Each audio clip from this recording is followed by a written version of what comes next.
Good afternoon, everyone. May I have all of your attention, please?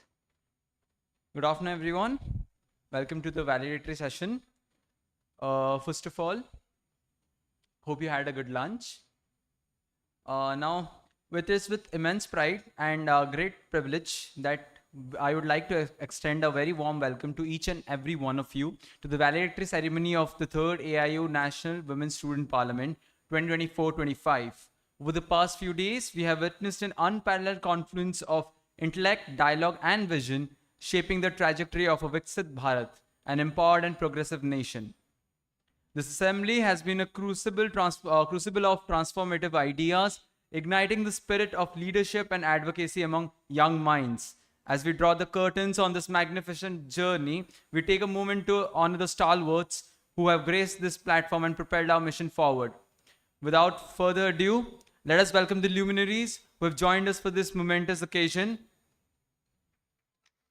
From the left to my right, we are joined by Shri Ajay Brahmi, Dr. Upma Gautam, Professor D.N. Rao, Srimati Gothu Sirisa, Dr. Prasanta Kumar Mohanty, Dr. Sobhagya Bhattacharya, and Dr. Vishwajit Mishra, as well as we have Dr. Pankaj Mittal, the Secretary of Association of Indian Universities, New Delhi, through the virtual mode.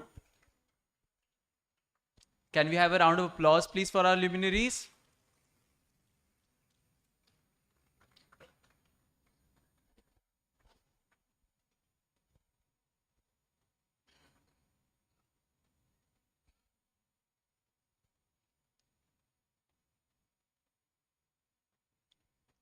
To formally inaugurate this session, we invite none other than the esteemed Dean of Examinations and Student Welfare and the convener of 3rd AIU National Women's Student Parliament, Dr. Sangram Keshari Swami, to deliver the welcome address.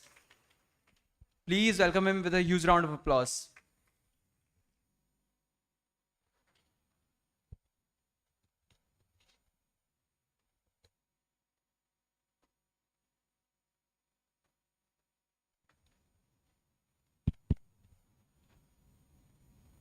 Jai Jagannath, Bande Utkal Janani.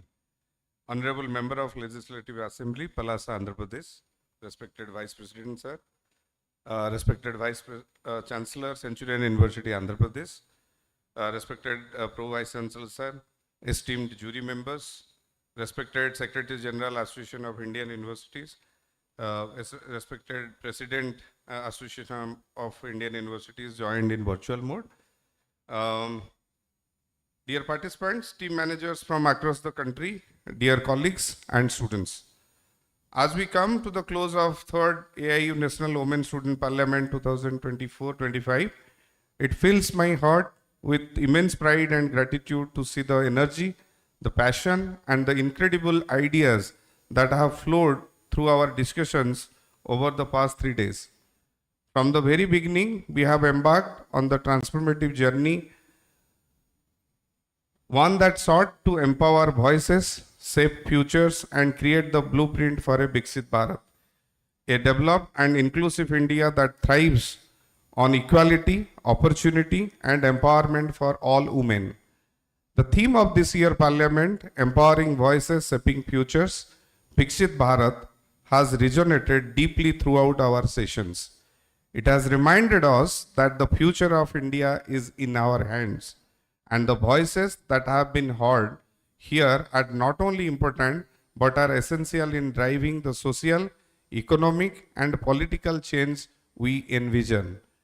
What we have accomplished here is not just about policies discussed or the ideas proposed, but about the spirit of collaboration and solidarity that has been built among us.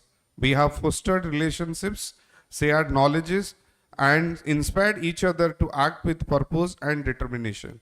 We live here not as individual, but as a collective force ready to take the challenges that lie ahead, empowered and committed to building a Vikshit Bharat.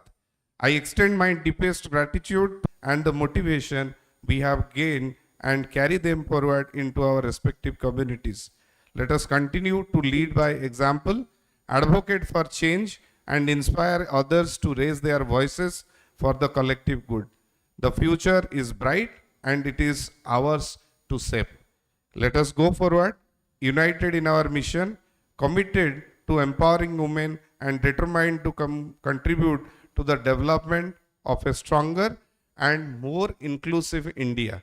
Thank you once again for your participation, your energy, and your passion. May the spirit of this parliament continue to guide you as you move forward and work toward creating the future we all deserve. Jai Hind, Jai Bharat.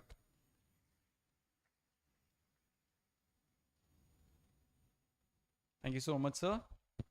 Now it's my absolute privilege to introduce a visionary leader, an academician par excellence, a staunch advocate for higher education and women empowerment in India, Dr. Pankaj Mittal, the esteemed Secretary General of Association of Indian University. She is a celebrated name in academia, where she has dedicated over 3 decades shaping the future of education. She is among the first women in India to be conferred the prestigious Fulbright Nehru Scholarship, a recognition of her outstanding contribution to higher education. As the Secretary General of the AIU, she has been instrumental in fostering global collaborations, enhancing research, and championing inclusive policies that empower students, especially young women, to rise as leaders of tomorrow. She has also played pivotal role in policy making and governance and has served as an additional secretary at the University Grants Commission. Her expertise spans institutional rankings, quality assurance, digital learning, and gender equity in education. So without further ado, let us welcome with a huge round of applause the dynamic and distinguished Dr. Pankaj Mittal, Secretary General of AIU, who will be addressing us through virtual mode. Ma'am, please. Thank you. Thank you very much. First of all, my compliments to Centurion University, especially the Vice Chancellor, Dr. Supriya Pathak, for organizing this program in a very, very mega fashion. I spoke to our Additional Secretary, Dr. Mamta Rani Agarwal, and she told me how well you have organized this program, the scale at which you have organized, the warmth which you have organized, and the reception which you have given to every student, not only to the judges and the experts, but also to each and every student. So thank you for that. And also my apologies that I could not join this program in a physical mode, although I had planned, but then it became too hectic in the end and I had to sort of say that, okay, I will attend it virtually. So my apologies for that. And I do understand that it was a mega show and you had very good bills which were proposed in this and on important and seminal topics like One Nation, One Election. There was a bill on data privacy. There was a bill on Citizen Amendment Act, telecommunication rules, and very, very important. And I'm sure the students deliberated at length, and it just like a real parliament, this moot court, this parliament, mock parliament, was something which explained to the students that how the actual parliament is run, how the bills are debated, and how the discussions are held and the decisions are made and the laws are made in the parliament, actual parliament. And in actual parliament also we are having very hot discussions. And yesterday only the Rajya Sabha passed the work amendment bill and day before it was passed by the Lok Sabha. So it is a very good platform for the students in which they learn about so many things and we come to know about their thinking also. I do remember that when I was Vice Chancellor of the Rural Women University in Haryana, we held one women student parliament. And in that women student parliament, we had many bills and 2 bills included, the 2 bills which were moved were on women reservation. One was on women reservation in jobs and second was women reservation on admissions. And those rural women girls in that particular university, they dropped both the bills. I mean, both the bills were not passed. And the girls were of the view that we don't want any reservation. We just need opportunities. Give us opportunities and we'll show you how much we can excel. So we don't want any reservations. I was so happy about it that even a rural woman girl was thinking in such a manner that they need only opportunities. They don't want anything in dole. They can exhibit what they have. They are empowered enough to achieve things on their own without having any reservation. So these type of feelings, when we see in these type of events, it really helps you, it really encourages you to have more such events, and it shows that the girls or the students are moving in the right direction, and they are really empowered, and they are showing their empowerment by debating in such powerful manner. So once again, I think I should be thanking Dr. Mamta Rani Agarwal for organizing this program, and all the functionaries of the university, and especially Dr. Supriya Patnaik ji, for holding this conference, holding this event on behalf of Association of Indian Universities.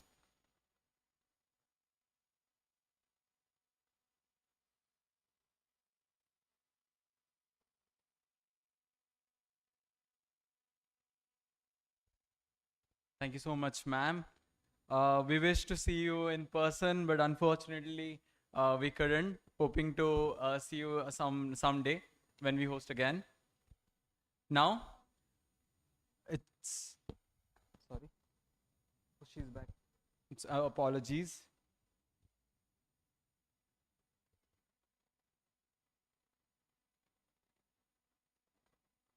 Yes, ma'am, you're audible, ma'am. Ma'am, now your voice isn't audible.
Ma'am, Mamta ma'am, can you, ma'am, it's muted from your side.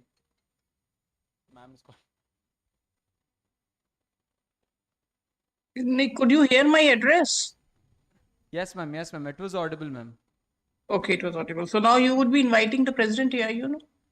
Yes, ma'am. So please invite. Thank you so much, ma'am, first of all, for dressing the gathering. Your words mean a lot.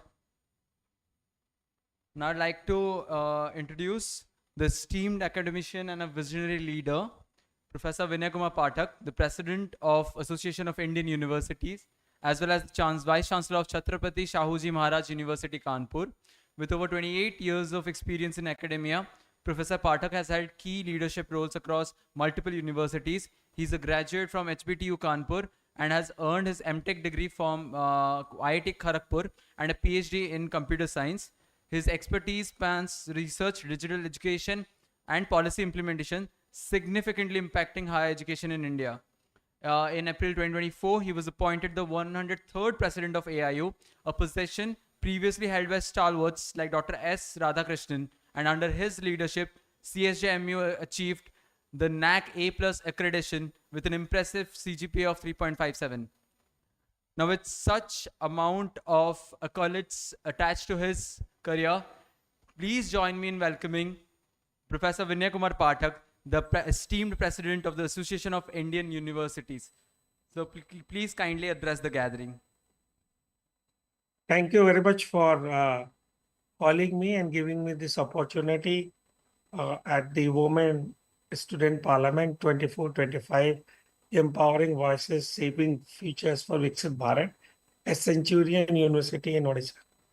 I think the whole country has witnessed 2 days discussion and 2 days parliamentarian discussion on Waqf bill, which has actually concluded yesterday, day before yesterday in Lok Sabha and yesterday in Rajya Sabha. And we have seen that how strong our women parliamentarian were in discussing and deciphering about the topics. I think this women parliament has seen so many topics: one nation, one election, uniform civil code, telecommunication, and temporary suspension of services, and the Citizenship Amendment Act. Which came to my notice is that the woman parliamentarian has done, young woman parliamentarian in the contest has actually done fabulous job of discussion, of taking sides each and every time, and actually deliberating on the debate, deliberating on the topics. I have got an opportunity of getting moot courts. I have getting an opportunity of doing these parliaments at my university. It appears that our young minds are totally different minds. They know how to speak, they know where to speak, they know what to speak. And with these things, they have got full of new ideas, which always sees that and which always impress upon that the future of this country is very bright. So I want to congratulate the Centurion University at the Far East, which has conducted this a women parliament in a very great way. I wanted to come there, but due to the flight connections and due to this Navratri Vrats, I could not come. But I really want to congratulate all of you, all women parliamentarians who took things, all the team, all the managers who took so much kind of work and brought the young kids of our country, especially the girl childs, who has done this wonderful job. I really want to congratulate Centurion University, all the teams, the team who has won them and the team who has participated. It all appears that this women parliaments and how our young ladies and how our young daughters and young sisters are participating in all the things, in all the at least on all the universities, most of the medals they back up. In my university also, they back up 70% medals. So this is a new India, which is transforming in a new India where our women empowerment is great. So I really want to congratulate all of you, especially Centurion and the other universities. Thank you very much.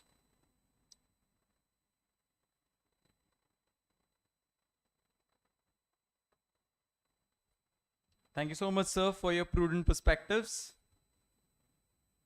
Now, ladies and gentlemen, it is an absolute honor for me to introduce our next guest on the list to address the gathering. Now, he is an academician, an exceptional leader, and a visionary in the field of education. He is none other than Dr. Vishwajit Mishra, the Pro Vice Chancellor of Centurion University Academics. With an illustrious career spanning decades, Dr. Vishwajit Mishra has been instrumental in shaping higher education by integrating skill-based learning, research excellence, as well as industry-driven pedagogy. His contributions contribute towards multidisciplinary education, innovation-driven entrepreneurship, and digital transformation in academics that has indeed set new benchmarks in the education sector. Beyond this academic pursuits, Dr. Mishra is a mentor who believes in empowering young minds and especially women's to break barriers, challenge conventions, as well as emerge as leaders of tomorrow. So ladies and gentlemen, without any further ado, let's welcome Dr. Vishwajit Mishra, Pro Vice Chancellor, Academic, Centurion University, with a huge round of applause. Sir, please. Thank you. So good afternoon, namaskar to one and all present here. Honorable MLA Palasa, Srimati G. Sisaji, Vice Chancellor, our own Vice President, Professor D.N. Rao sir, Vice Chancellor, Centurion AP Campus, Sri P.K. Mahanti sir, our esteemed jury members, Madam Sobhagya, Madam Upama Gautam, and Sri Ajay Brahmeji. Of the dais, our Vice Chancellor, Professor Supriya Patnaik Madam, Registrar Anita Patra Madam, our directors, deans, faculty colleagues, students, and above all, the officials and students of the participating universities. First of all, we extend our sincere thanks to AIU for awarding this third AIU National Women Student Parliament to our university. And we are honored and privileged to organize this with our best of our ability.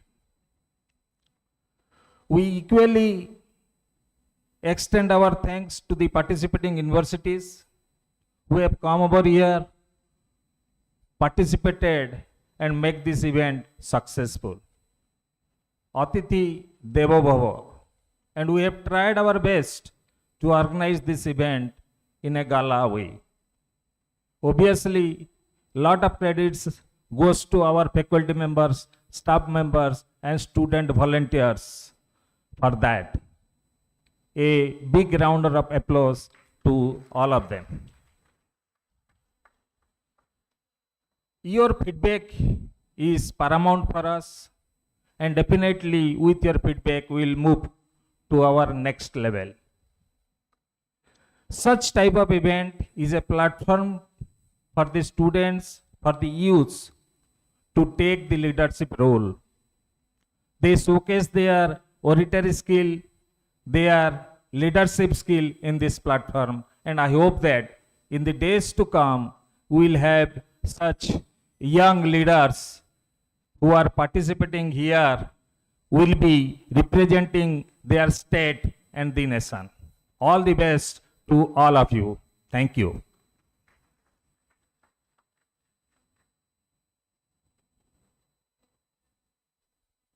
Thank you so much, sir, for your valuable words. It means a lot. Now, I am indeed privileged to introduce the next guest on the list. It's none other than Dr. Saubhagya Bhattacharya. Dr. Saubhagya Bhattacharya is an assistant professor professionalizing in constitutional law at the National Law Institute University, Bhopal, India. She has completed her PhD in law at the same university itself in 2020. In addition to her academic role, Ms. Bhattacharya serves as the coordinator of the Center for Tribal Studies and Research at NLIU. She has also shared her insights on women's safety laws in India during a segment that was telecasted in DD Bhopal. Now, please join in welcoming Ms. Dr. Saubhagya Bhattacharya, an eminent personality in her field. Ma'am, please.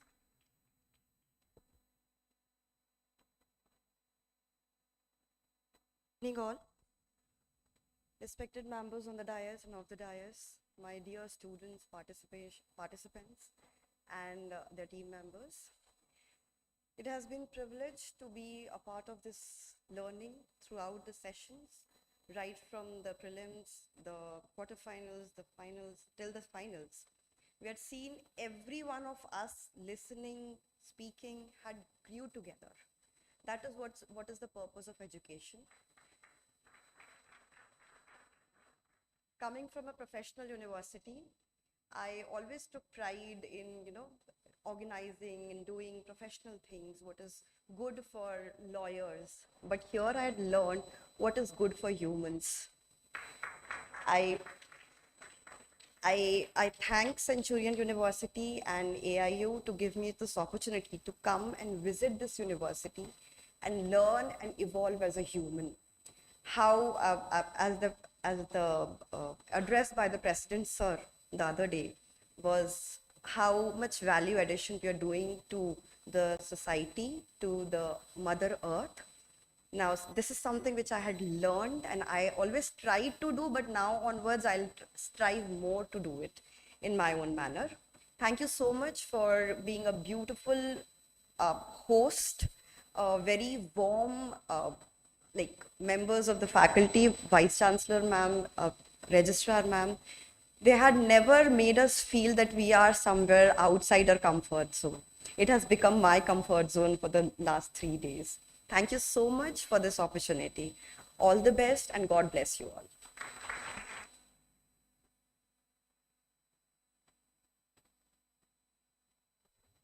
Thank you so much, ma'am, for your encouraging words. Now, I'm honored to introduce the next guest on the list. It's none other than Shri Ajay Brahmi. Shajay Brahmi went to Sainik School in Riva, and later he studied in the National Law Institute University, and he's also the founding partner of the Advocates Mitra and Brahmi. Sir, you as a jury member has been exceptional in continuing the proceedings along with other jury members. So I request you to kindly address the gathering, sir. Thank you so much.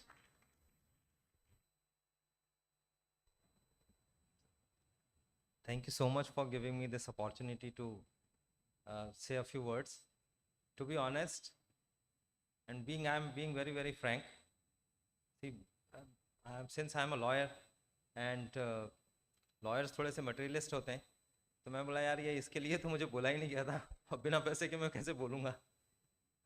So in fact, before when AIU had contacted me कि भाई आपको ये यहाँ पर जाके jury के लिए if you could go. So honestly, from my heart, I'm telling you, I was thinking कि यार इतने दिन की मेरी billing मारी जाएगी. should I at all go? Because I am more of a commercial and corporate lawyer. So we charge per on an hourly basis. And I was just calculating कि यार इतना नुकसान हो जाएगा. But यहाँ पर आके मुझे ऐसा लगता है कि मतलब I could see कि मेरा जितना नुकसान होता है उससे कहीं ज़्यादा I am benefited. I have learned so much, and I have learned so much from the students. In fact, even when the results were being when we were marking, तो मैं judges से ये बोल रहा था कि अब आप calculate कर लो because I have given my marks. Let me go and interact with the students. And it has actually taken me back to my student days. मैं बार मैं मतलब इनफैक्ट वीसी मैम से भी मैं यही कह रहा था कि this university actually reminded me of not only my law school but also of my school. तो हमारा स्कूल भी कुछ ऐसे ही था जैसे ये यूनिवर्सिटी है. It was spread on I think 350 acres of land with a river as its boundary and it had everything that you can think of, various facilities.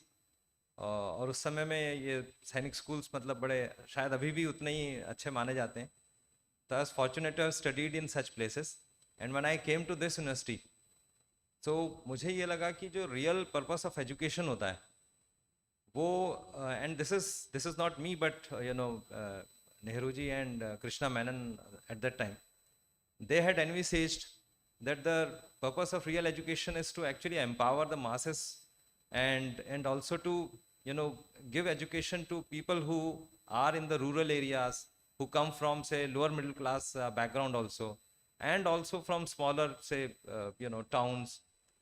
So it's perhaps this is the reason कि अभी जैसे हमारा जो system है educational system में अपने school का या उसका एग्जांपल दूंगा बहुत ब्रीफ में.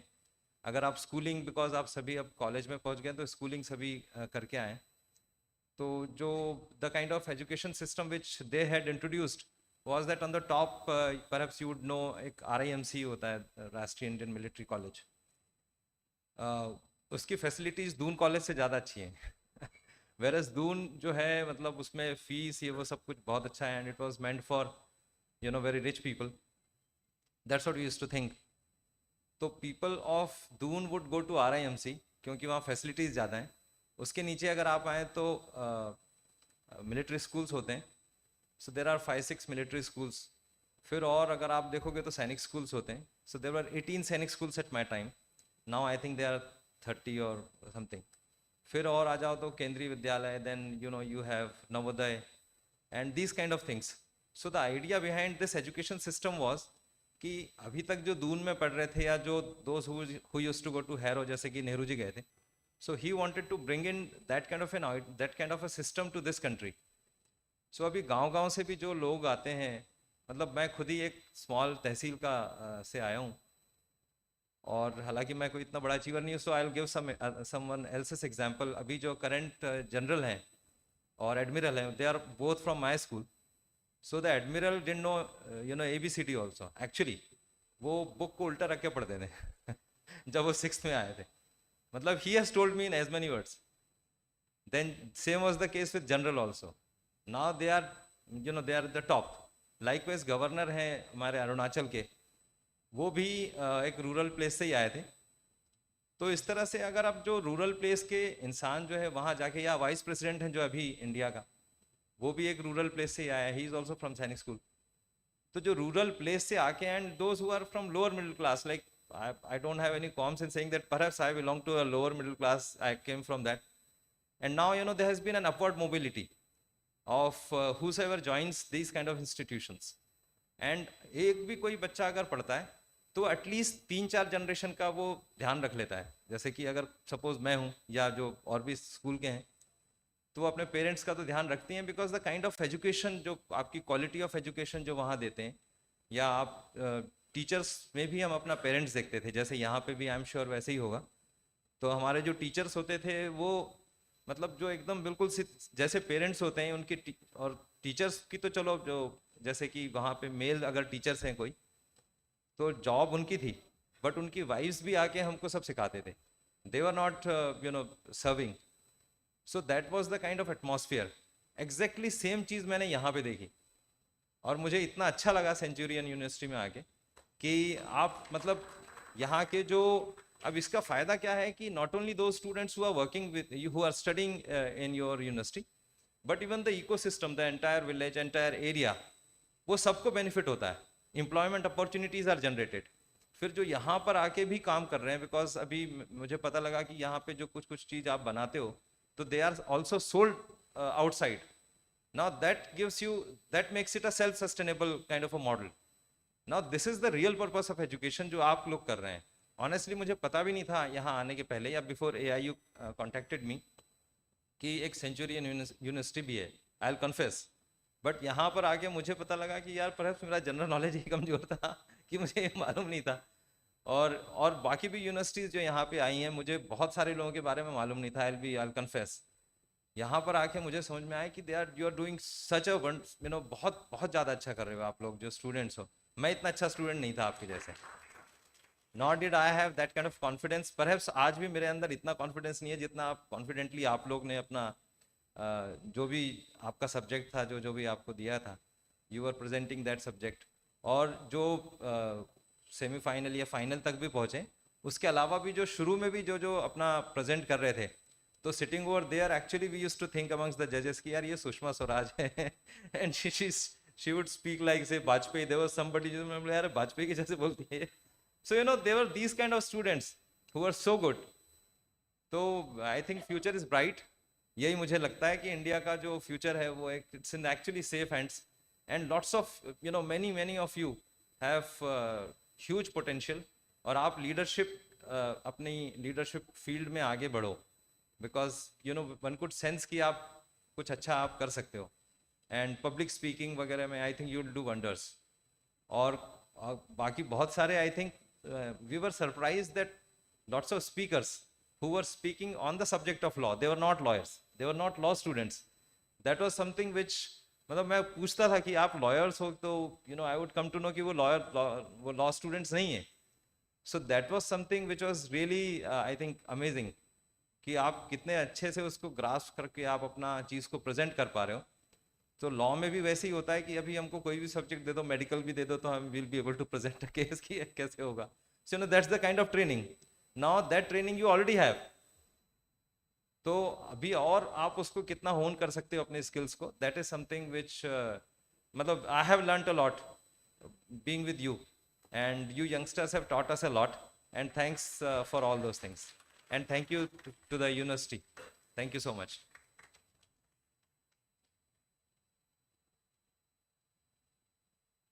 Thank you so much, sir. Your insights did provide us with a lot of clarity. It's an absolute pleasure for introducing the next guest, none other than Dr. Upma Gautam. Dr. Upma Gautam is an associate professor, University School of Law and Legal Studies, Guru Gobind Singh Indraprastha University, Delhi.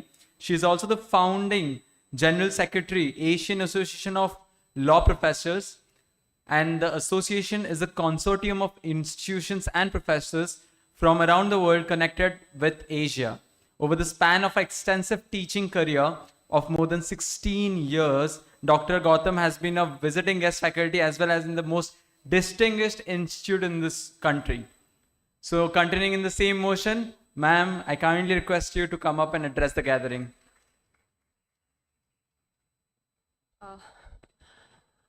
A very warm evening, distinguished guests on the dais and off the dais. First of all, I feel extremely blessed to be part of this event. Believe me, there was a last minute entrant in the competition due to which one of the jury members was, he backed out and I was a last minute entrant. So maybe the universe conspired for me to be here. As Lord Krishna in Mahabharata said, that destiny don't require invitations. So I was destined to be here. So I'm here and I'm so glad that I was part of this event, met new students. One few things I would like to share with you very briefly because I would love to hear our other guest, but very few tips. I was lucky enough to be taught by my father, though I lost him in COVID. But he groomed me like a Chanakya. He groomed me. I was the Chandragupta Maurya. You won't believe it. I'm a pass out of Chaudhry Charan Singh University, Meerut, and I'm proud of it. But not amongst a premium institute. I can be very proud of. As in, I'm proud of the university, but that is not a league university. Then I joined Delhi University. You know what? Because I was taught by my father and I was not living in metropolitan city and not having the best of the exposure. But my father used to teach me around about 15 to 18 hours daily. 14, 15, 18. He was my sole teacher. I never went to college in my LLB days. He taught me everything. So being taught by him, I learned few things. He just grilled in my mind that you have to be learner always. You can learn from a 4-year-old child, you can learn from anyone in this world, and the day you stop learning, you will be dead. So never stop learning, never. Be a learner always, number one. Number two, question things. You know, he developed that habit in me of questioning things. Never be ashamed of asking the questions and never think that you would be judged by someone of not knowing things. You know, it's okay. No one can know anything and everything.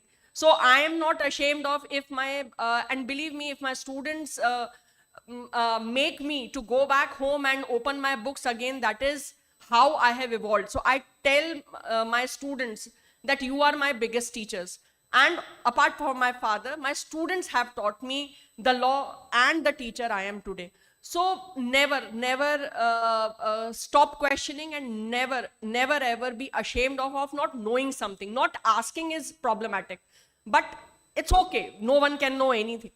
And last but not the least, one thing I would like to tell you is there are no free lunches. You know, I would be cremated at the end, but when I'll die. But if, let us say, I would have buried, that was the tagline I'm always fond of this tagline. And this is philosophy of my life also, that there are no free lunches. So you have to work hard. You have to see whatever you choose, be ready to pay the cost of it. There is a cost attached to everything. Everything, whatever you choose or not choose. Maybe you may decide that, okay, I'm not making this choice at that point of time, or I'm choosing something. So there is always a cost attached to it. So there are no free lunches.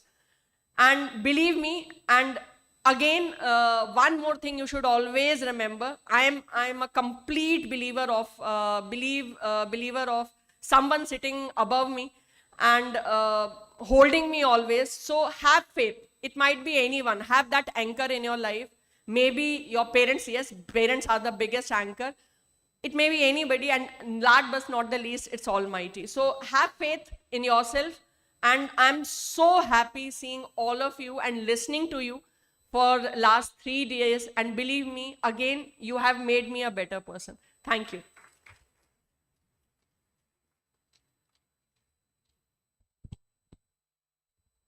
Thank you so much, ma'am.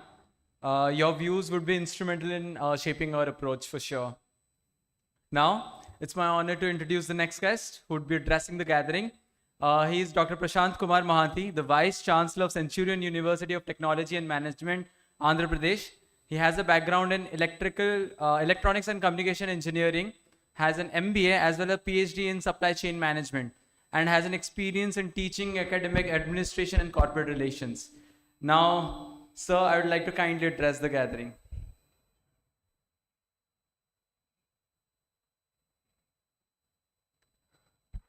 Good evening, everyone. Honorable Chief Guest of today's event, Madam, the MLA of Palasa, our Vice President and Trustee, Professor D.N. Rao, Honorable jury members, my colleague, Professor Vishwajit Mishra, Professor Supriya Patnaik, Madam, the Vice Chancellor of Centurion University, Professor Anita Patra, Registrar of Centurion University, Odisha, faculty colleagues, and all the participants of this 3 days event. In fact, last 2 days, I could not actually physically attend, but then I had a glimpse of yesterday and day before the discussion through YouTube channel. And I had the privilege today morning to see, physically witness the event, the way the girls were participating, presenting their thoughts in the discussion. I think really it's really a great experience for all of us to see that the people have come with a lot of research, lot of analytics, logics, and of course the way the people have presented today, it's really worth praising. So I would request everyone, let's give a big round of applause for all the participants today. We must acknowledge the jury members. They have taken a lot of pain. In fact, assessing you, listening you very carefully, and must be a very, very difficult situation for them to evaluate and assess somebody who is doing what. But for us as a audience, I would say that all of you have done wonderfully well, and this is something very, very amazing experience for me as well today. This kind of event, I always look at two perspectives. The one perspective is, yes, as a students, you have taken participation in a kind of debate, talking about some certain themes, but then the groundwork which you have done in terms of doing a research, which a student is expected to do, an analysis that you have made to put forth your ideas with lot of conviction, lot of confidence, and with the facts. This speaks that the kind of competency that you have built in as a student to present, to talk in the forum with the fairness and with the data with a lot of confidence. And that's something is really a kind of incredible achievement for you as a student. The other side of the event I would see today, the country like India looks for a very, very strong participation of young minds. And it could be, well, young girls or boys, I don't differentiate, but then why it is so that we have been always thinking a notion like that the experience matter, but experience with the present context is missing a lot. And beyond that, the kind of youth we have today, the kind of creativity they have, the kind of innovation they have, the kind of critical thinking and analysis they can make, perhaps is greatly missing with so-called intellectual level. And your ideas, your thought, I'm sure would definitely motivate and kind of influence the policy maker, decision maker while making policy for the futures. So I would say it's not just a closed room discussion, making a message or a comment on specific issues. You have a lot of opportunity through social networks for all forums, wherever, to put forth your strong ideas and make sure that you are definitely making a contribution for the policy. And I'm sure this would make the country bright and the future of youth bright. So we must agree that unless otherwise you people become vocal and speak what you want, what kind of future you are looking at, the kind of aspiration you have, perhaps people sitting in the parliament or maybe legislative assembly will not able to detect or may not able to draft a kind of policy which would not fit into your kind of requirement. So I believe that both the aspect, it's really a true achievement and the initiative which AIU has taken, and we must thank the AIU for giving us opportunity. And I must thank, of course, Centurion University Odisha. Of course, I believe it is part of this university, and the kind of effort the faculty, students, and the organizing committee have made, we must appreciate them. And last but not the least, fortunately, we have a leader, women leader with us today as a chief guest, who represent the women segment, working in the social sector, representing in legislative assembly, and must be presenting the way you have been talking today in the morning. Perhaps maybe if she would have witnessed the event today, you would have definitely appreciated, ma'am, the way these girls were presenting and talking and participating their thoughts. So with this, I again thank all of you and for giving me an opportunity to witness and being a part of it. And I wish all the best for all the participants coming over across the country and making this event successful. And thank you very much.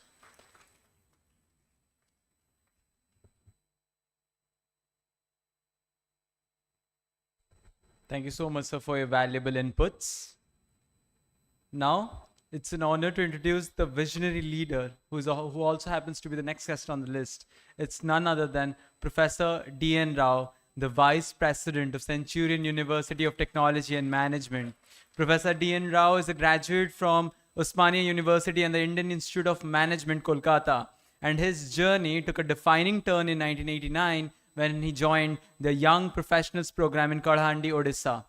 His commitment to uplifting the underprivileged communities led him to spearhead numerous developmental projects through Gram Vikas, the Center for Development Research and Training at the Xavier Institute of Management, Bhubaneswar, as well as secured global collaborations for impactful initiatives.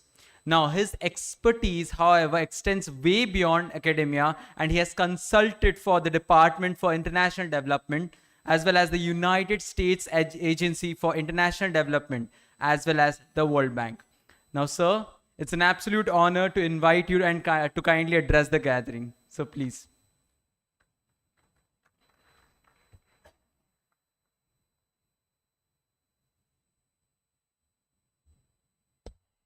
Good evening, everyone. Chief guest Gautu Sirisha Garu, Honorable MLA of from Palasa, Andhra Pradesh Assembly.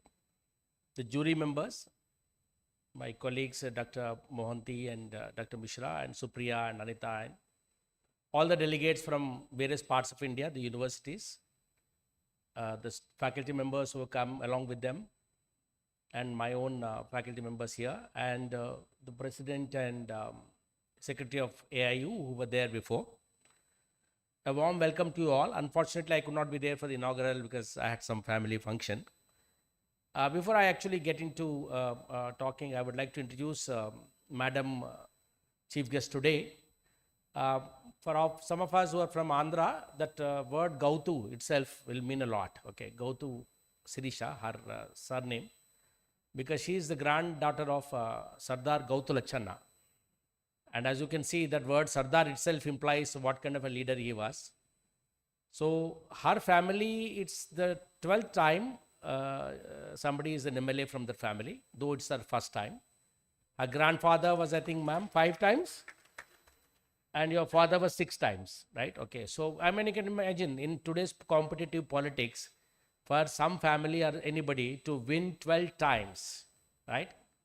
I know that means almost 60 years out of the 75 odd years that the assemblies have existed, to be able to retain their seat. No matter what political party came into power, they always held their MLA seat. So it's so to say that it's the Palasa constituency is their family bastion. Gautulachanna ji is a very well known backward class leader in Andhra Pradesh, akin to the kind of leaders that UP and Bihar and others have produced, and who have actually kind of, even till today, I don't think there's anybody else who will claim to be, somebody like Gautulachanna Garu as far as OBC, the backward class leadership is concerned in the state. So it's a legendary figure, and I'm very, very happy that Madam has taken time to, even though she's from Palasa, it's her first visit to our campus. So welcome, ma'am, and I hope this is not the last visit and you'll keep coming and things like that. Yeah, a word about, I'm very happy that, in fact, she was asking me when she first came into the campus whether there are students from Odisha and Andhra here. I mean, it's expected. Obviously, this is in the border. And we expect students from Andhra and Odisha. I said proudly to her that no, there are 21 languages spoken on this campus, right? And at one time, we even have African students. Right? So we have people from Jammu and Kashmir, we had from Bihar, Kerala, all parts of India. studying in this particular campus, and we are very proud of it. And we are trying to, our faculty also actually come from all over India, and very, very proud of this diversity that we have. A word about this place, right? Okay, and it's always a rule that perhaps cultures which have done very well in the past always have a decline, right? Okay, whether it is Roman Empire or whether it is Nalanda University, or anything that you see, something which has been great 1,000 years back, 1,500 years back, you will see it's in disuse. It's not really in that. Really, very recently I visited, Cambodia, where I saw Angkor Wat temple. I mean, God knows why people have made such a temple. 600 acres of, Vishnu temple in the Buddhist land. And just next 100 kilometers later, there are Pol Pot who has killed 2 million people there. So, this place, Paralakhemundi, for those of you who don't know, had a lot of very cultural rich heritage. And the Raja of Paralakhemundi was there in the, round table conference. He was in the Constituent Assembly. He was a visionary. Krishna Chandra Gajapati, Maharaja of Paralakhemundi at that time, during the independence. The SKCG college, which is local here, has got 100 years history. Almost 23 of the chief secretaries of chief engineers of Odisha have come from this campus.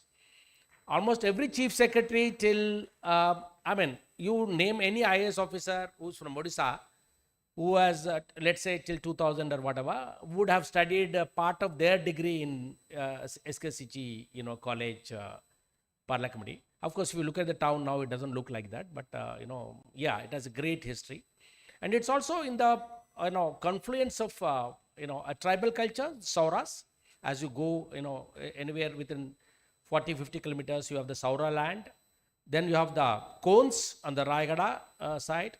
Then you have the Chenchus and Koyas on the other side in Araku and this Andhra Pradesh side. You have Telugus and you have here Odia also, right? So it's a confluence of almost 7 or 8 different cultures, in the same place and things like that. It also happens to be the place which the late Prime Minister P.V. Narasimha Rao, in fact the same village which you are kind of sitting today, at one time had P.V. Narasimha Rao as its voter. Right? When he was Barampur MP, actually it is the same village through which P.V. Narasimha Rao Garu, contested the elections and became, Barampur MP. And this institute to come up here, he was also responsible, right? In fact, but for Sri P.V. Narasimha Rao Garu, this institute would not have come up in this particular place. So there's a lot of history to this place as to why it is here. There's a lot of history to why I've come here. As I said, I'm actually not from here. I'm from Telangana. Then I went to IIM Calcutta and I came here.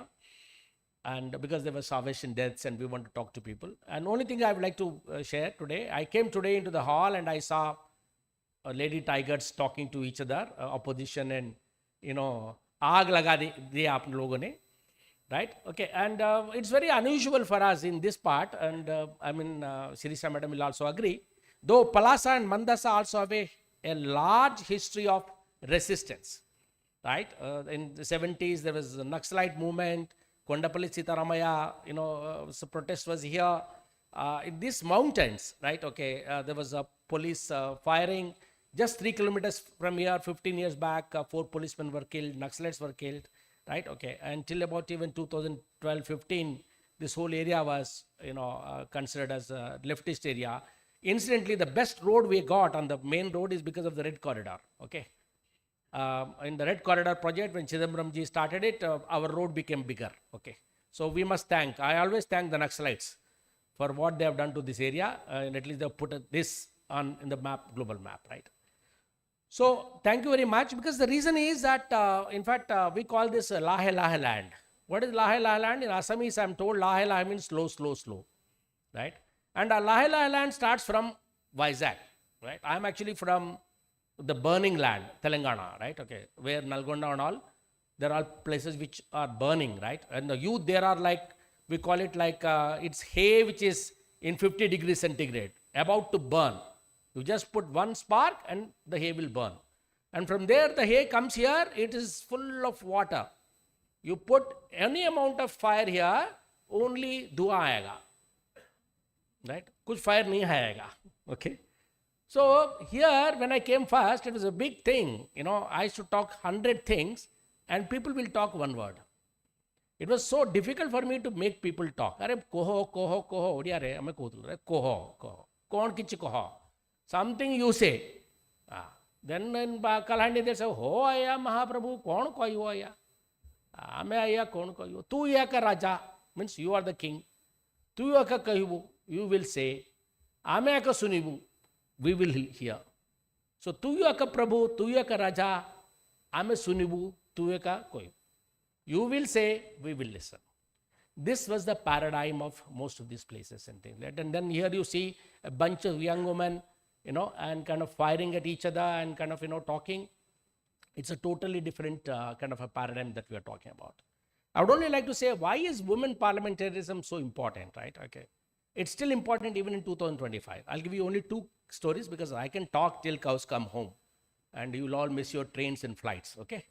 Because I have also so many stories to tell, right? From Kaun tribes to Saura tribes to, engineering students. I call our PhD faculty also Saura PhDs, tribal faculty. Because PhD qualification, but mindset, wahi hai, right? Okay. Anyway, 89 when I came here, I started working with villagers. So there was this block chairman called, Sitapati. Everybody was calling him Sitapati. One day I was interacting with him. He was even chairing block meetings. Okay. Yeah, I saw his name was Uma Maheshwar Rao. Then I asked him, I asked everybody, Uma Maheshwar Rao, why is he called Sitapati? I was shocked to find that he was not the block chairman. His wife's name is Sita, and Sita was the block chairman. And this Sitapati was happily chairing meetings. BDO was sitting there listening to him, right? Madam was cooking, the real chairman was cooking, and this guy was just conducting the meetings. And in fact, for about almost 2 years, I did not know that he was the chairman. He was not the chairman. His wife was the chairman. This is the status of a lot of women representatives, even after reservation, local bodies. They get elected, but unfortunately, they have no say. Now, you may think, yeah, sir, it's 89, 2025 is any different? No, it's not different. This same, university is in Uppalada Panchayat. Who is the Sarpanch, One Mr. Jagannadham. No, he is not the Sarpanch. His wife is the Sarpanch. Right? And Madam Sarpanch, I have not seen her, even though I am running a university here, I have not seen her for the last 10 years. This man only roams around. And one day, the other day, he came and he was trying to talk to me in a very bad language. And I said, you get lost. Then he says, no, you have insulted a Sarpanch. I said, you are not the Sarpanch, your wife is the Sarpanch. Okay. Why the hell are you telling that you are the Sarpanch? He is going around, he is saying that he is the Sarpanch, right? Okay.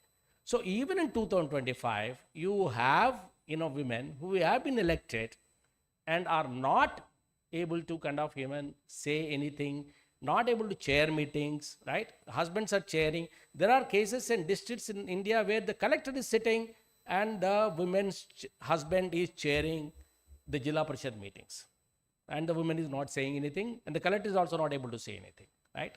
So there is a need for, you can do a lot of legislations and give power, right? In fact, just today I was talking to one faculty and said, power is not something that one can give it to another person. Even if I give it to you, institutionally I can give you power. But you should be strong enough to, be able to, exercise that power, right? And that has to be the strength of your character. And if you're not strong enough to exercise that power, no amount of power I give you, right? You won't be able to use it. But I'm very assured when I sat in the room today morning and I saw you that the way you were kind of talking and you were articulating yourself, India is in safe hands, right? Okay, at least, And I always say, look, I never feel that, I have no aids in this thing to say that I don't think, one thing I would advise you not to do is please don't listen to old people, including me, right? I always tell people that do not listen to old people. In fact, I tell my own children also, don't listen to your father, mother, listen to yourself, because I don't think we are in a position today to advise you, to be frank. Whether you're doing any mistakes, you're doing something good, something wrong, whatever it is, find your own solutions, right? Please do not go and ask an old man sitting in the room, okay, what do you think and all. He'll give some advice, obviously. Anybody, who doesn't like to give advice and stuff like that. Assert yourself, express yourself. The only last point I would like to tell you is, okay, I saw the debate today. There's somebody who's supposed to oppose, that's why he called opposition. Somebody who's supposed to support, that's why he called, the ruling party or this thing. But India needs to now move beyond this, right? I think India needs to move beyond all isms. Whether it is, the threat to democracy in India 20 years back, 30 years back was from people who did not believe in democracy. The leftists, the radicalists. In fact, I myself was a RSU, Radical Students Union sympathizer when I was in college, and I moved a lot from there. But today, the threat to democracy is from those who are getting elected through democracy. The threat is not from the leftists. The threat is not from Naxalites. The threat is not from those who don't believe in democracy. The threat is from those who are saying they believe in democracy. They don't even, and so, in fact, I was telling just now, madam, that, I would not like to name him, but in the previous administration in AP, there were a lot of MLAs. I was afraid of meeting them because I didn't know what the language they were using, at least even in the YouTubes and all, right? Okay, and in fact, I used to feel so sad and saying, look, are these the kind of people that we are electing? And people are so proudly putting them on, the reels, YouTube rules and all. See, the culture has gone down so much. It is 12 years, there is no proper opposition in Andhra Pradesh Assembly. Due to some reason or the other, opposition walks out. There is no opposition, right? I'm not blaming anybody, but how will you run a democracy when the opposition is not present, right? So, yes, things are deteriorating, but as everybody's, actually also, I also saw the debate on Waqf board. After a long time, I think Parliament has really debated something, right? I'll close with only one last story, okay? And promise I close, okay? I had a guru, right? Okay. In fact, Supriya also knows him, A.V. Swamiji. A.V. Swamiji was from an NGO. And Takdir bolte hai na. So, sir, he was 84 years old. And he was not even, he was retiring. He is almost retiring from his house. He was from Khariyar Road. Suddenly, I don't know why BJD party thought that they should nominate somebody to member of parliament Rajya Sabha. Okay, in 2010 or 2014 it was. At that time, the going rate for MP was some 50 crores, depending upon which state you are in. MP Rajya Sabha also, Andhra mein to 100 crores ke upar hi tha rate. But this man was called by the chief minister and said, we are going to nominate you from BJD to become the MP. So he was like, he didn't know. In fact, he was saying, what he said? He said, no, I am not going to be a BJD candidate. He said, I'll stand independent. You want me to support and make me MP, I will do. And he also told Navin Patnaik ji that even when vote happens in parliament, I will vote independently. I will not vote for BJD. Still Navin Patnaik ji said, okay, you will go to parliament. I don't know what happened to him, but anyway, Swamiji went to parliament. Right? It's like Alice in Wonderland, right? Okay. So I used to meet sir whenever I went to, because he's my guru, right? I used to always talk to him, and whenever I used to go to Delhi, he used to live in MP house, and one of the houses where everything was leaking because he couldn't get a proper house. So I used to ask him, ki, sir, kya ho raha hai? Rajya Sabha mein kya ho raha hai? So one day he was telling me the story, right? He said, ki, because I used to sometimes see the Rajya Sabha proceedings. He's a very vocal person, right? Okay, he is a very good man, Oxfam director, he had a lot of experience, NGO and all. So why don't I see you on the screen? कभी मैं आपको देखता ही नहीं हूँ screen में, कुछ बोलते नहीं हो आप parliament में, right? He said, first of all, he said, Rao, it took me 6 months to understand how to ask a question. He said, secondly, whenever, this is the exact word, he said, the old man is not there now, he's dead. He said, whenever I try to get up in the parliament, ask a question, PM Said Si says, Swami ji, aap bhi kya puchte ho, baith jao. PM Saviz was the deputy chairman of Rajya Sabha. And he says he used to sit. Because he says, look, I could not, because there's so much of this thing, mayhem happening in the parliament, that he was not able to get up and actually ask a decent question. So, and he was saying, I said, then what do the other MPs do? He says, most of them come, give the biometric because there is attendance, and then they loiter in the central hall. They don't even sit in the parliament. And बोलता है चाय मिलता है, coffee मिलता है, समोसा मिलता है, डोसा मिलता है, सब कुछ cheap में मिलता है, right? And this is one place where you can lobby with anybody without appointment, because there is prime minister, there is finance minister, there is everybody. He said this is what most of the MPs do. They put biometric, and come and sit in the central area parliament. So please, one, I would request that some of you should, I hope that one day I'll see you in parliament. And I hope that you will not loiter in the central hall. You will actually debate. And I can see you in the TV because I won't be able to go and see you in the parliament. But definitely I would like to see you on the television. Then I'll say, yeah, this lady came to our Centurion. And, but like today I say about Devendra Fadnis Saab. Devendra Fadnis Saab stayed with me for 8 weeks, 9 weeks in Germany, in the same room. We were roommates. I keep telling that. Of course, he doesn't remember now. And he was also vegetarian. I was also vegetarian. In fact, I always used to joke. He's one politician I used to always joke.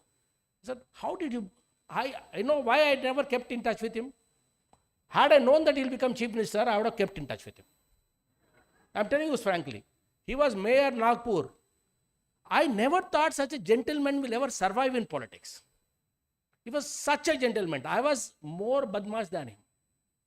तो मैंने सोचा मैं उनको बोलता था यार तुम in fact we used to be very close I don't politics में कैसा फंसा and after 20 years suddenly they said they are considering for chief minister अरे इसको तो मैं देखा है अच्छा देवेंद्र फडणवीस ये तो यही है and I don't know how he survived for 20 years in politics and today he is the chief minister of Maharashtra because he was such a nice gentleman. So unfortunately we have got this image that politics is only for the whatever last refuge of scoundrels. It's not so, right? Okay, we have madam here who's a standing example for that. I will not take more time, leave it to her, but I said one more round of applause to our chief guest, right? And I know what as a woman she has to face in a very male. Andhra Pradesh is a very male dominated society, right? Okay, so it's not easy. It's like Punjab of South India. Okay, so it's not easy for a lady to kind of survive in that kind of environment. And so I will leave it to her to share her experiences. Thank you very much. Okay.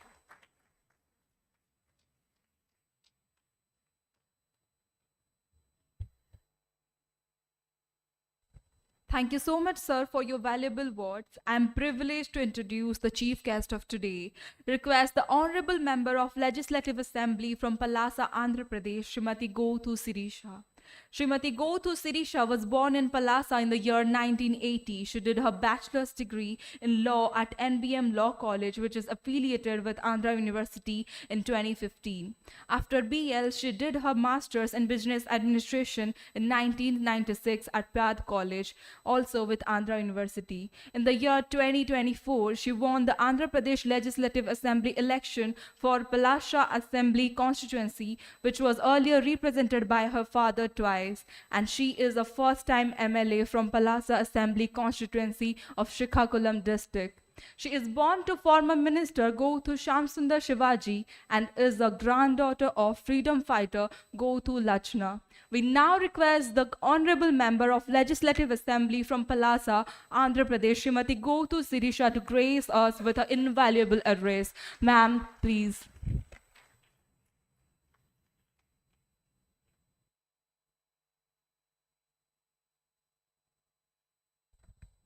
Thank you, Ma, for such a wonderful introduction. And I would like to thank you all the members, jury members of AIU and Vice President Mr. Dinar Rao, sir, and Vice Chancellor Andhra Pradesh, and AIU President and Secretaries, and the professors, and the expert jury members who are from the different fields on the dais, and especially the all young women parliamentarians who are here from different places of India.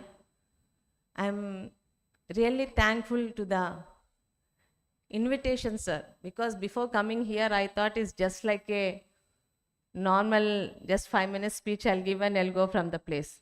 But once I entered into this and I met all your professors and the here is, really it's a special event from the past 5 years I faced. Political events and speeches will be different, but now today I'm facing a lot of young beautiful women who are ready to make a change, especially from women's side, whether it is in politics or any field.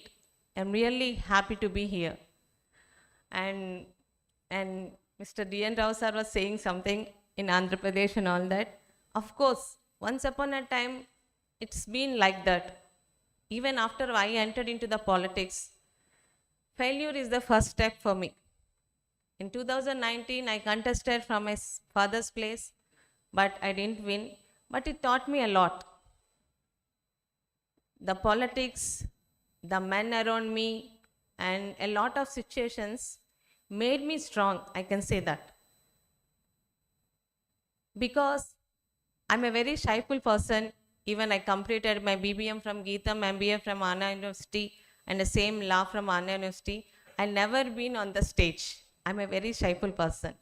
But from past 5 years, the classmates and the known persons really get surprised looking at me. Is it the same Sirisha who never been in front, even in the first line? But I'm really saying the situations and the people around us will really made me to come out best part of myself. And as Sir said, even today also I watches a lot of women because of some reservations or what may be the opportunities. They'll just get elected and they'll leave everything to their husbands or sons or brothers or fathers. But it is changing, sir. In recent Andhra Pradesh Legislative Assembly, for the first time there is 22 women representatives or MLAs are there in Andhra Pradesh Assembly. It's because of the visionary Chandrababu Naidu Garu. The word women empowerment, he not only mentions it in his speeches, he implements it in real life also. Basically, he is one of the reason for myself when I got an opportunity, whether you want to come into that, after seeing him only, at the age of 70, he really works for his state like anything, as if it is a first day, first time for him. That is the motive behind a lot of women, a lot of youngsters like us in the assembly, Mr. Chandrababu Naidu Garu. Why I said women empowerment is, I have seen my grandmother who just studied 6th standard, and she's been with my grandfather who's a freedom fighter in all her life, and my mother, in her my father's 30 years as an MLA, she's behind him. But why they didn't get an opportunity today to come in front of us is the education. That's what, because you all people are here because of your education, your families, and your friends, and your lecturers and your teachers. Today we got a lot of opportunity as a woman. The only thing is, the opportunities will come us rarely, but the thing is, we have to take the opportunity. Like Sir told, a lot of sarpanches are women, they will leave it to their husbands and all that. I'm not blaming the men. The woman has to take, when you are ready to take the responsibility, only come to your stage. Don't just take. Today I'm not taking my MLA position is just like power. I am ready for the responsibility to take one complete constituency. So I am here today. This is what I learned from my father. Political life, it is not for power. Whether you are in opposition, whether you are in power, whether you will not win or whether you will win, that you have to be with the people, then only that is called the leadership. Leadership will not come with the power or position. Leadership will come with the responsibility that you will take for the people. And I'm really, sometimes the opportunities that you people and you young students are having today, we never had. But really I'm thankful today, the women are moving towards, they want to take the word empowerment into their lives. They want to prove something, and the best out of it is when you give it to the next generation, like what you achieved, and looking at you, some more people should inspire and they'll come for you like, yes, we will take the opportunity. But I can say that some people will get it easily because of their family background or their mother, father, but some women will not get that easy flow. But what I can see, when you determined, yes, I want to do this, then you can definitely do. That is the specialty of a woman, I feel.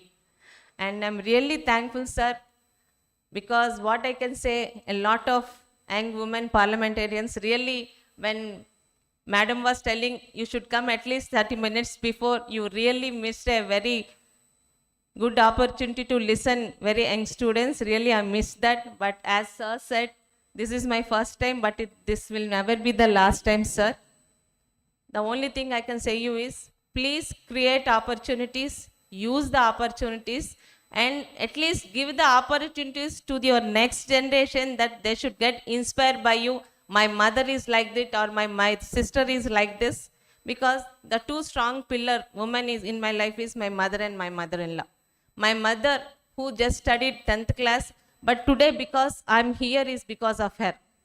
After when I lost in 2019 elections, like sir have known something. I really faced a lot because social media harassment and everything. One time I just want to leave everything and go back to my normal life. But she said, once you go back, you never come out. This is the best opportunity to prove yourself. So she is the one, and the other woman is my mother-in-law. As a mother, as a wife, I should be at my home. When I left my kids, they're 3rd class and 8th standard. She took all the responsibilities and said, go away. You got a very good opportunity, better than us. You can prove yourself. We will feel that we can see you, we can see ourselves in you. What we didn't achieve, you're going to achieve it. And of course, there are few good men also in my life, sir. Father, husband, at the same time my son. At the 8th class, I left him with my mother-in-law. He understood because he have seen my father, my grandfather also from the politics. So not everyone will get the opportunities, but we have to create the opportunities. We have to go. At the same time, we have to give the opportunities to other women who can get inspired from us. That's what, as a woman, I can tell you.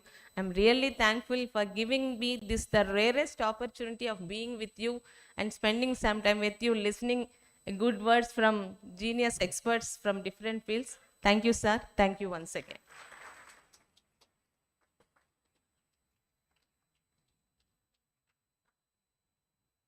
Thank you so much, ma'am, for your impactful and inspiring words. Now, ladies and gentlemen, as we bask in the success of this remarkable event, it's imperative that we take a moment to acknowledge the unwavering dedication and the relentless efforts of those who worked behind the scenes, orchestrating every single detail with precision, passion, and perseverance. An event of this magnitude is not merely the result of onstage brilliance, but the outcome of months of meticulous planning and seamless coordination. Not to mention the countless hours of hard work by an extraordinary team. Today, we take the opportunity to honor, express the profound gratitude to these silent warriors who have made the 3rd AIU National Women's Student Parliament a resounding success. Now, before felicitating the pillars of this event, whose dedication and commitment have made today's gathering truly extraordinary, I'd like to first request all the dignitaries to kindly step forward into felicitating those pillars because of which we are having this event today. Starting with the felicitation. First, we shall be felicitating the co-conveners. I'd like to request Dr. Durga Prasad Padhi along with Dr. Ritesh Kumar to kindly come up. Can we have a round of applause, please?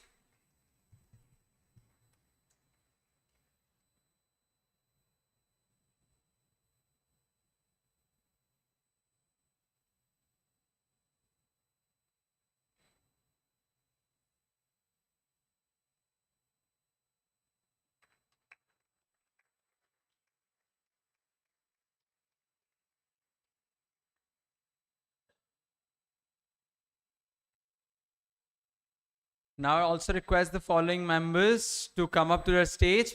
First, Mr. Rati Ranjan Mishra, followed by Mr. Kulabhushan Pradhan, followed by Mr. Prabhat Kumar Nahak,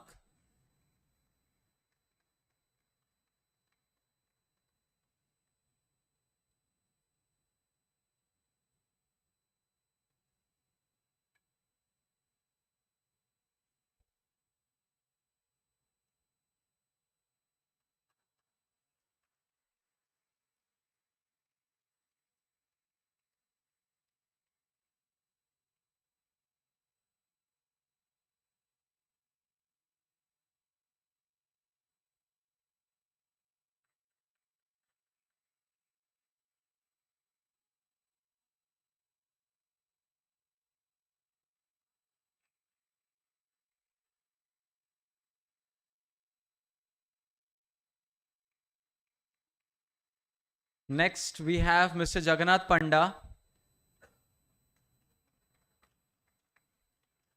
Dr. Palya Kalyan Chakravarti,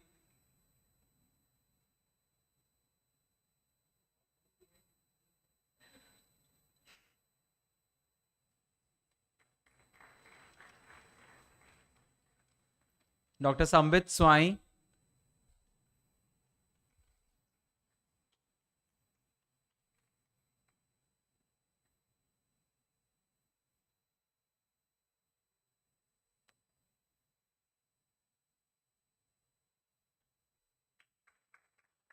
next we have Dr. Sushant Kumar Patnaik,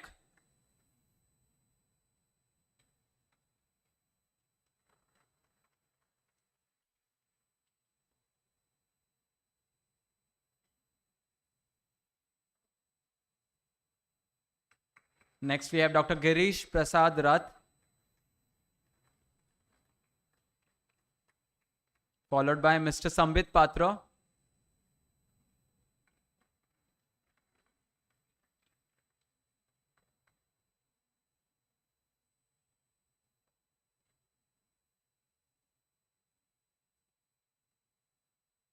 followed by Mr. Chittaranjan Patnaik,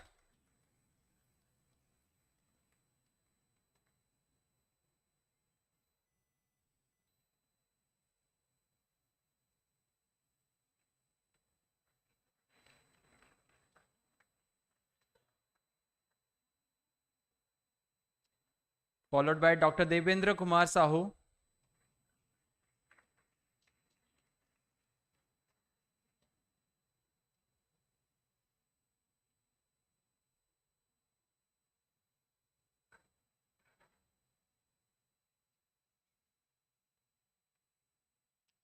followed by Dr. Gauri Kumar Sahu,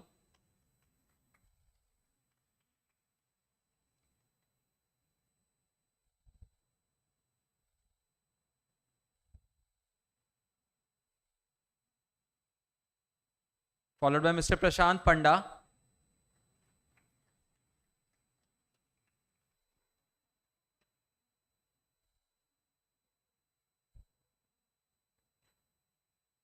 Now I would also request the following staff to kindly come up to the stage.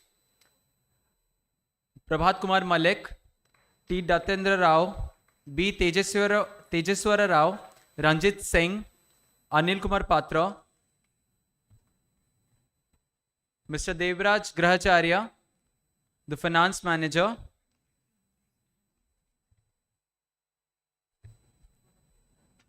Sanjay Kar, Sridhar Swai, B. Kamala Das, Rajendra Padi, MVN Raju,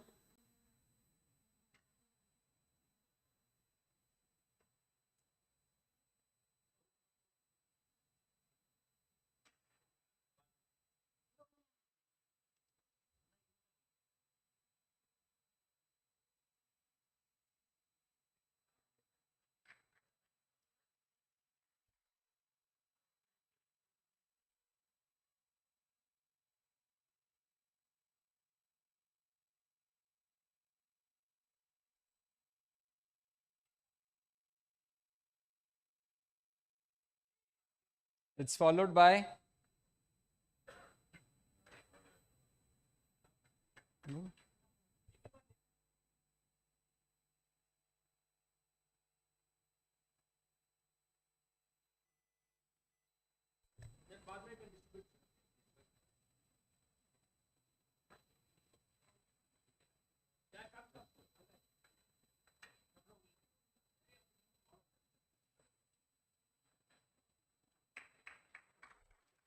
then we have Lingaraj Mahapatra, Sudhira Patra, Santosh Pradhan, S. Parvati, Manoj Mahapatra, Sunil Tarashia, Timi Sabar, Rajendra Panda, Ganesh Paik, L. Venkatarao,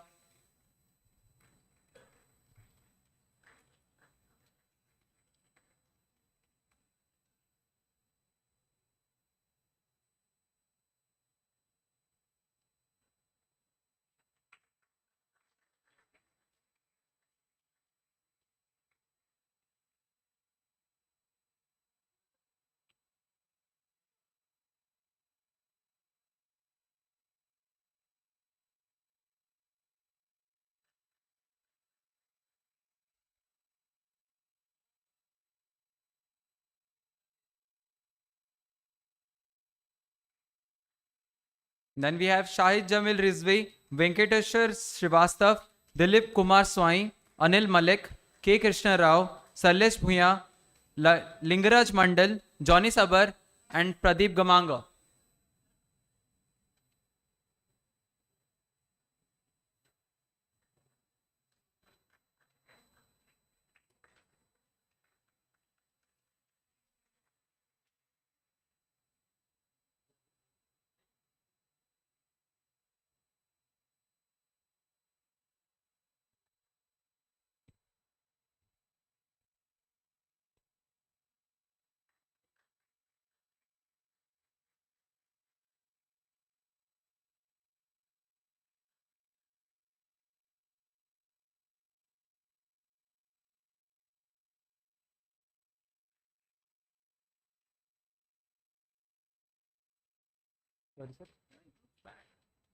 Giving so many people. It's okay. Support Sir, it's over, sir.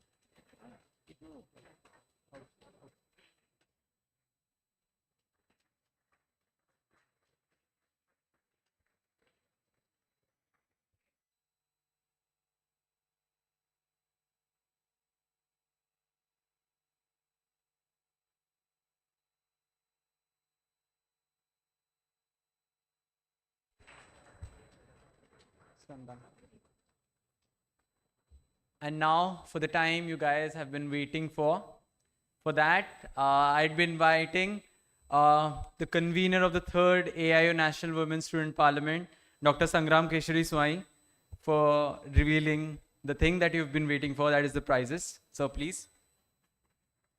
Thank you, Shakti.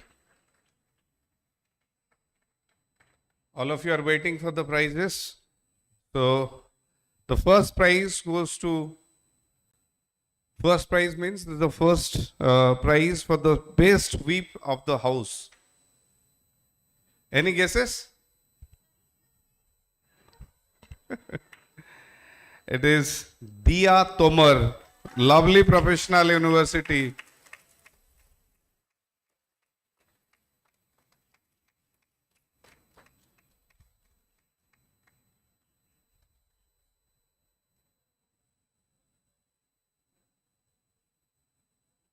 The next prize. Congratulations, Dia.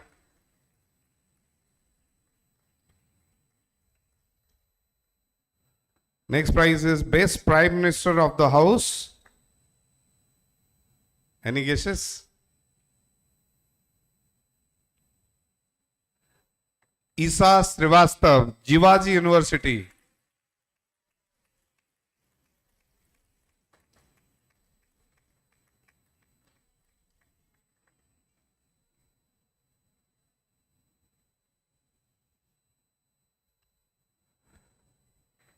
Best President of the House.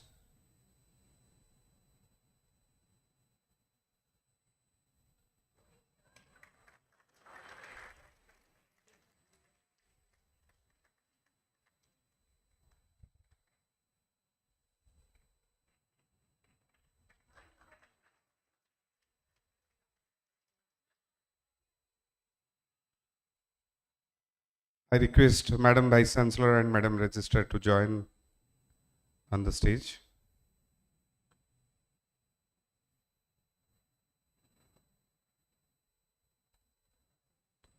Best President of the House.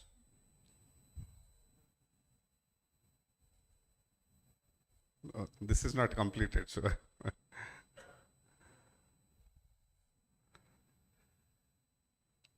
Swastika Sri B, lovely professional university.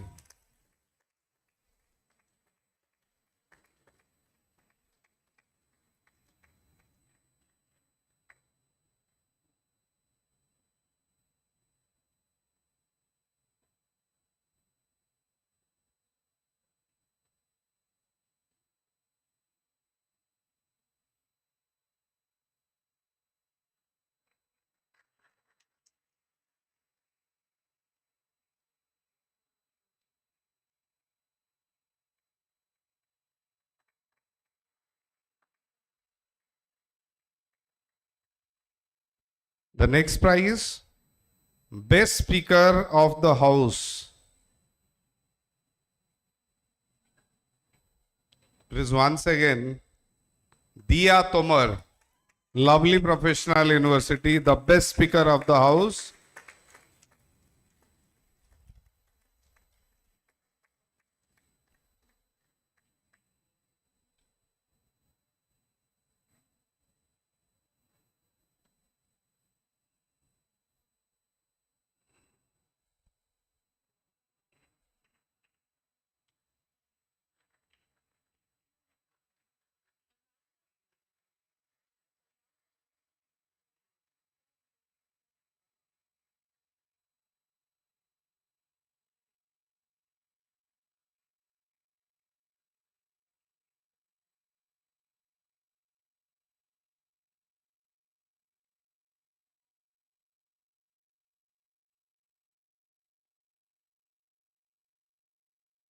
The third runner-up,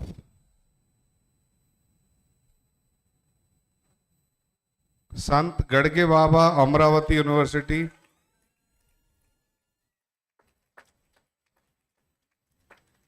All the teammates requested to come to the stage along with the team manager.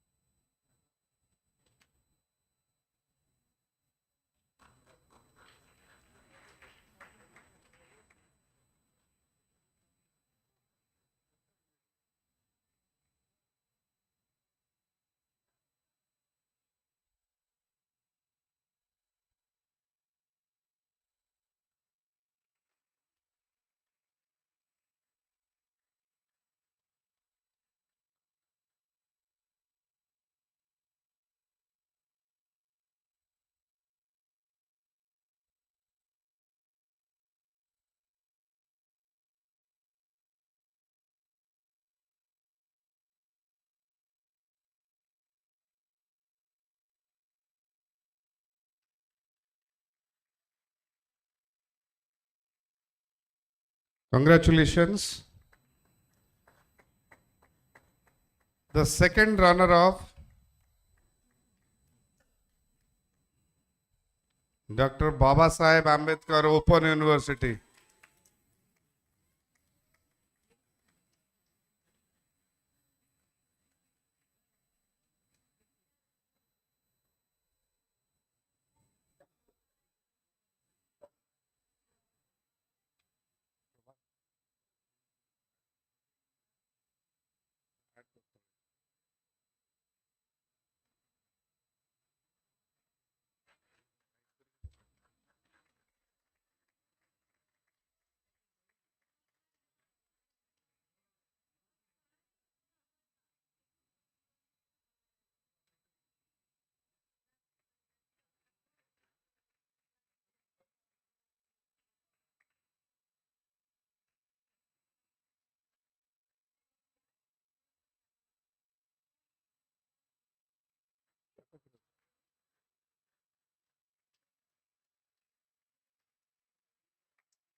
The first runner-up, Jivaji University, Gwalior.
and the overall champion, all of us know.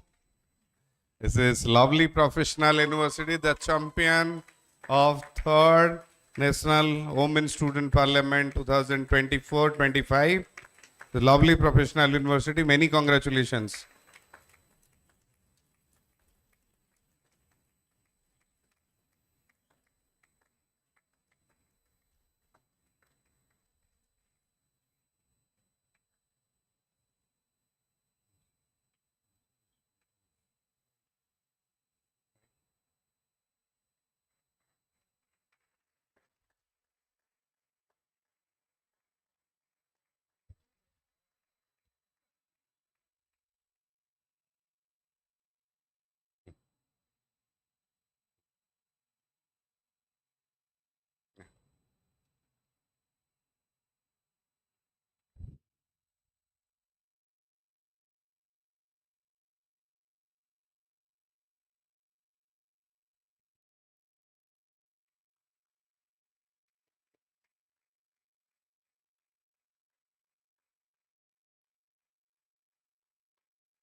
There is one special prize from the jury members. It is consolation prize for Manipur University. So all the participants and the team manager are requested to come to the stage.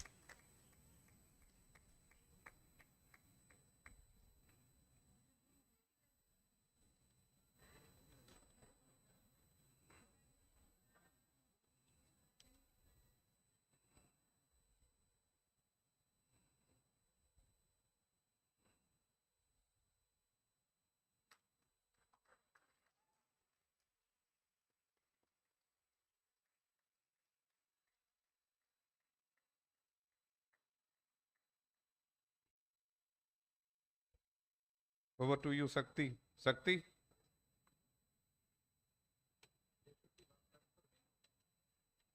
Has already taken yesterday. Yes. Sir, he is the second runner of all India oratory competition.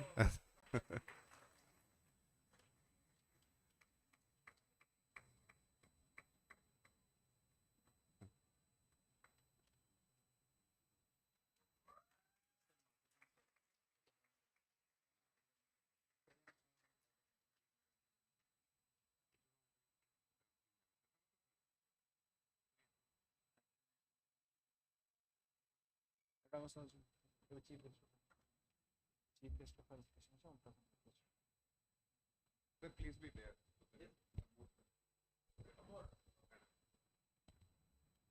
Now, it's another moment of honor and gratitude. It's time to extend our deepest appreciation to the visionaries who have been the cornerstones in this gathering.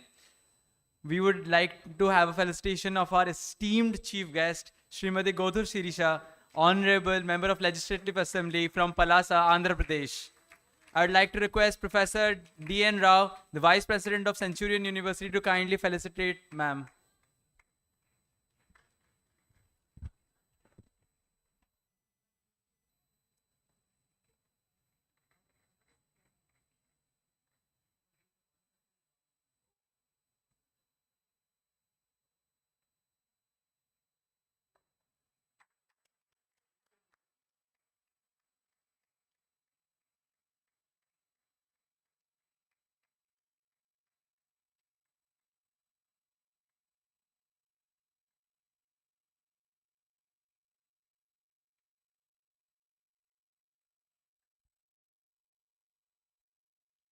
We now felicitate Dr. Prasant Kumar Mahanti, Vice Chancellor of Centurion University, Andhra Pradesh, for his exceptional leadership and dedication to empowering young minds. I request Dr. Biswajit Misra, Vice Chancellor Academics, Centurion University, to kindly facilitate the guest. Kindly felicitate the guest.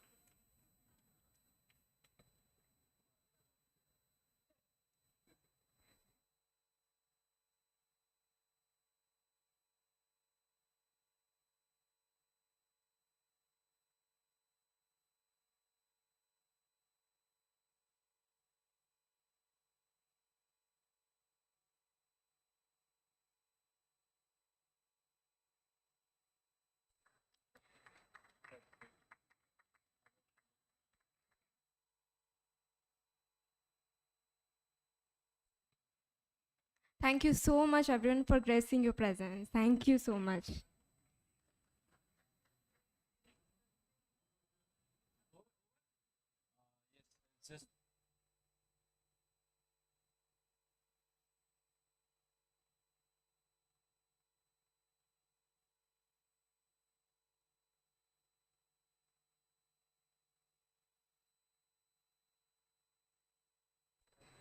Every successful endeavor deserves a fitting closer to express our heartfelt gratitude to all those who have contributed to the success of this event. We now invite Dr. Durga Prasad Padhi, co-convener, 3rd AIU National Women Student Parliament, to deliver the vote of thanks. So please.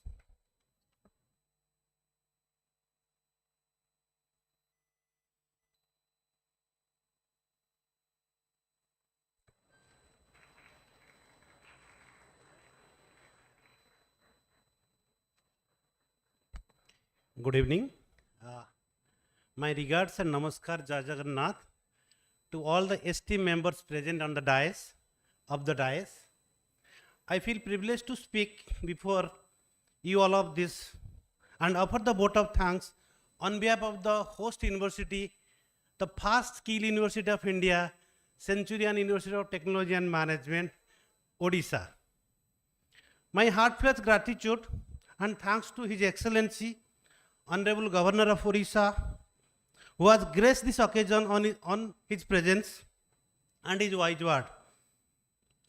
My heartfelt gratitude and thank you, Honorable MLA Madam Srimati G. Sirisa Garu, on her presence and his encouraging word for the young generations. Gratitude and big thanks to Dr. Mamata Rani Agrawal, Additional Secretary, Association of Indian University, AIU, New Delhi, for joining us in the inaugural ceremony. I would like to thank our Chancellor, Andhra University, Dr. GSN Raju sir. Also thanks to Vice Chancellor, Dr. PK Mahanti, Centurion University AP Campus, for joining us, sharing their valuable thoughts. I would extend my thanks to Vice Chancellor BPUT, Dr. Amirat, Vice Chancellor Barampur University, Dr. Gitanjali Das, for addressing on the inaugural functions. Big thanks to our Vice Chancellor Centurion University of Technology Management, Dr. Supriya Patnaik, Pro Vice Chancellor Vishwajit sir, Register Madam, Dr. Anita Patra Madam, for their support from the beginning to getting this AIU Women Parliament hosted in our university campus. A lot of gratitude I will thanks to our President, Dr. Professor Muktikant Mishra, Professor D.N. Rao, for providing the vision and support that we are able to do at our university, including this prestigious event in our campus.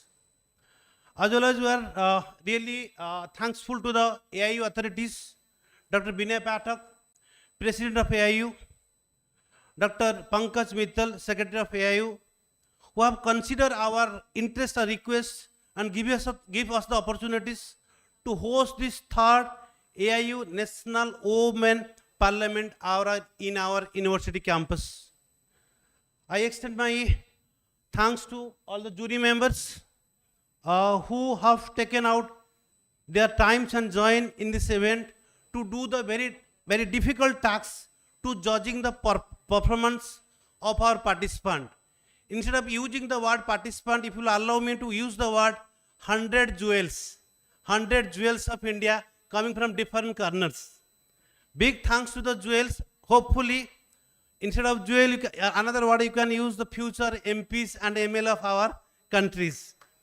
Yeah, who came far away from different places of India coming to our campus for these prestigious events. And apart from, to arrange this type of event is very easy. Sometimes it is very difficult also. But to arrange governor visit to our campus, it is very difficult. Always we need the support from the district administrations. That's why you always were getting the support from the district administrations. I'll thankful. I extend my gratitude to our collector sir, Mr. Vijay Kumar Das, IS, Mr. Jatin Panda is the superintendent of police, who is the coordinator for this yesterday event, governor program, was Anup Panda, this is the sub-collector, Gajapati districts. Apart from that also, thanks to CDMO, RTO, food safety officers, as well as the security personnels. Yesterday they deployed more than 300 security personnel to control the law and order in our campus. A big thanks to our convener, Mr. Sangram Swai, Dr. Sangram Swai, for all his tireless effort and sleepless night to arrange this program in a very nicely manners. Thanks to co-conveners, Mr. Ritesh Kumar, as well as thanks to our administrative head, Mr. Chitta Patnaik, for all support from the CID campus. As well as, thanks to all the coordinators and teaching and non-teaching staff of all departments like electricity, internet, food, stage arrangement, media management control, everything. Big thanks to the student coordinator by wearing blazer and driving e-vehicles. Thanks to the all the student coordinator wearing blazer in Centurion logo and driving Centurion own e-vehicle inside the campus. I extend my thanks to the print and electronics media. There are about more than 20 newspapers they have published our news. Inauguration, more than 20 newspapers. Thanks to the dean of all the department, faculties, staff, students of this campus, all other campus also, those are directly or indirectly involved for the success of this program. Thanks to all for the successful completion of this National AIU Women Parliament 24-25. Once again, thank you, Jai Jagannath.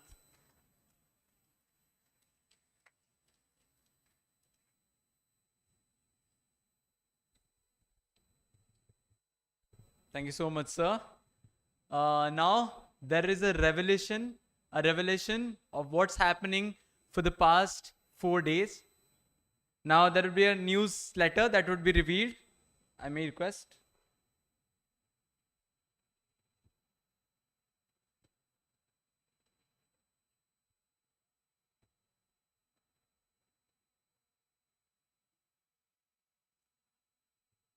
Each and every one of you shall be getting a copy of this newsletter.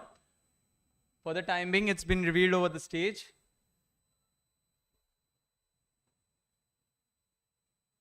This is exactly what has transpired all these days, all the hard works, all the efforts.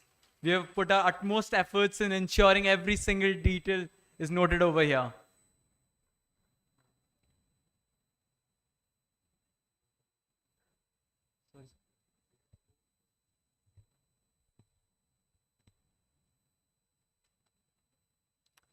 Further,